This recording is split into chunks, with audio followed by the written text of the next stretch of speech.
தெய்வங்கள் எல்லாம் தோற்றே போகும் தந்தை அன்பின் முன்னே தாலாட்டு பாடும் தாயின் அன்பும் தந்தை அன்பின் பின்னே தகப்பனின் கண்ணீரை கண்டோர் இல்லை தந்தை சொல்மிக்க மந்திரம் இல்லை என் உயிரணுவில் வரமும் உயிரல்லவா மண்ணில் வந்து நானும் நகலல்லவா காயங்கள் கண்ட பின்பே உன்னை கண்டே.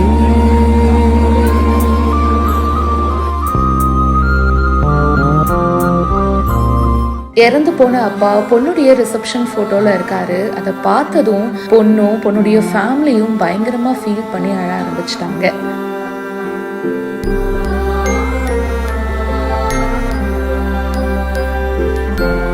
எல்லாரோட ஃபேமிலியும் அப்பாக்கள் வந்து ஒரு முக்கியமான பர்சன்.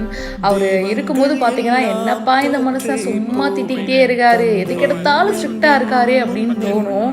ஆனால் அவர் இல்லைன்ற ஒரு நிலை வரும்போது தான் அவர் அந்த ஃபேமிலிக்காக எந்த அளவுக்கு விஷயம் பண்ணியிருக்காரு, எந்த அளவுக்கு சப்போர்ட்டாக ஒரு லவ் கொடுத்துருக்காரு அப்படின்றத அந்த ஃபேமிலி வந்து ஃபீல் பண்ணுவாங்க. அப்படிதாங்க இவங்களுக்கு கல்யாணம். ஸோ ரிசப்ஷன் முடிஞ்சிருச்சு. ரிசப்ஷன் முடிஞ்சதுக்கு அப்புறமா முகூர்த்தத்துக்கு முன்னாடி ஒரு கிஃப்ட் கொடுக்கணும் அப்படின்னு சொல்லிட்டு அந்த போட்டோகிராஃபி டீம் வந்து பிளான் பண்ணியிருக்காங்க. பொண்ணுக்கு அப்பா இல்லை, இந்த மாதிரி ஒரு முக்கியமான டேல கண்டிப்பா வந்து அப்பா இல்லையே அப்படின்னு அவங்க ஒரு தடவையாவது ஃபீல் பண்ணியிருப்பாங்கல்ல. ஸோ அதை வந்து போக்குற வகையில் இந்த ஃபோட்டோகிராஃபி டீம் பார்த்தீங்கன்னா அந்த ரிசப்ஷன் ஃபோட்டோ எடுத்திருக்காங்க இல்லையா, ஸோ அதில் அவங்க அப்பாவோட ஃபோட்டோவையும் வந்து ஜாயின் பண்ணியிருக்காங்க. அதை சர்ப்ரைஸாக மணப்பெண்ணுக்கும் அவங்களுடைய ஃபேமிலிக்கும் கிஃப்டாக கொடுக்க அதை பார்த்ததும் எல்லாருமே எமோஷ்னல் ஆகிட்டாங்க.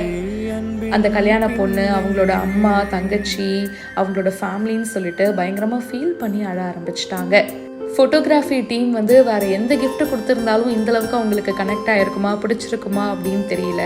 அவங்களுக்கு ஆக்சுவலி அந்த ஃபோட்டோவை பார்த்ததும் மன நிறைவாக இருந்திருக்கு. ஓடிஜி ஃபோட்டோகிராஃபி தான் இந்த வீடியோவை வந்து போஸ்ட் பண்ணியிருக்காங்க. ரொம்ப தாட்ஃபுல்லான ஒரு கிஃப்ட்டில் இந்த வீடியோ உங்களுக்கு எந்த அளவுக்கு ரொம்ப பிடிச்சிருக்கு கீழே கமெண்ட் பாக்ஸில் மறக்காமல் பிரியா என் கூட ஷேர் பண்ணுங்கள். மேலும் பல இன்ட்ரெஸ்டிங்கான விஷயங்கள் பிஹைண்ட் ரூட்ஸில் வந்துகிட்டே இருக்குது. இப்போவே ஃபாலோ பண்ணுங்கள். தந்தை அவனின் பாசத்தை எங்கே காண்கிறோம், நமக்கெனவே வந்த நண்பன் தந்தை.